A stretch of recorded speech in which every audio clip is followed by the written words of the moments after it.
लोकसभा चुनाव को लेकर किए गए ज्यादातर एग्जिट पोल में एनडीए को प्रचंड बहुमत मिलता हुआ दिख रहा है। एग्जिट पोल के अनुमान से जहां एनडीए के नेता खुश हैं, वहीं इंडिया गठबंधन के नेताओं ने सवाल खड़ा किया है।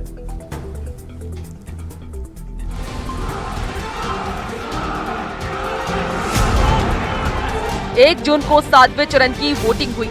शाम 6 बजे वोटिंग की प्रक्रिया थमने के आधे घंटे के बाद तमाम चैनलों और सर्वे एजेंसियों का एग्जिट पोल आना शुरू हो गया।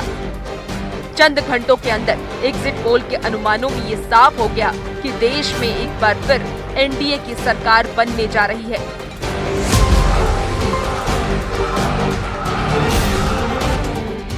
नरेंद्र मोदी प्रचंड बहुमत के साथ सरकार बना सकते हैं।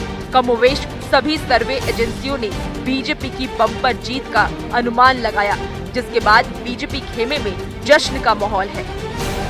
खटाखट पटापट को खटाखट भेज दिया। जो लोग कहते थे खटाखट फटाफट, सब खटाखट फटाफट, सबकी आवाजें अब बंद हो गई। एग्जिट पोल के अनुमानों पर विपक्षी दलों ने सवाल उठाना शुरू कर दिया है। कांग्रेस नेता जयराम रमेश ने कहा है कि एग्जिट पोल के अनुमान और चुनाव के नतीजों में जमीन आसमान का फर्क होगा। कि 295 सीटों के कम इंडिया गठबंधन को मिलने वाला नहीं है, इससे ज्यादा ही मिलेगा। ये मनोवैज्ञानिक खेल जो खेले जा रहे हैं निवर्तमान प्रधानमंत्री और निवर्तमान गृह मंत्री की ओर से, इसका हम पूरा सामना करेंगे। वहीं आरजेडी के राज्यसभा सांसद मनोज झा ने कहा कि एग्जिट पोल 2 बार बिहार में फेल हो चुका है, इस बार भी फेल होंगे। इसलिए मैं कह रहा हूं 4 जून का इंतजार किया जाए। क्या होता है एग्जिट पोल?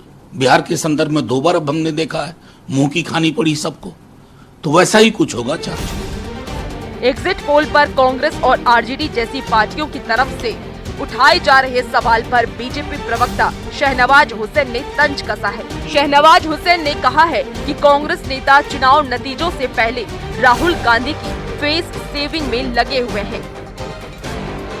कांग्रेस पार्टी अपने युवराज की फेस सेविंग में लगी है। 4 दिन तक उनकी फेस सेविंग कर पाएगी।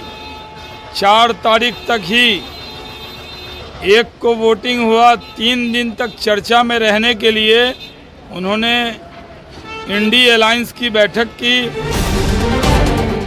ये कहानी कोई नई नहीं है। हर साल और हर चुनाव के बाद यही होता है। जिन पार्टियों के खिलाफ एग्जिट पोल के अनुमान आते हैं, वो एग्जिट पोल को गलत बता देते हैं, और जिनके पक्ष में अनुमान आता है वो खुशी जताने लगते हैं। Bureau report, news 18।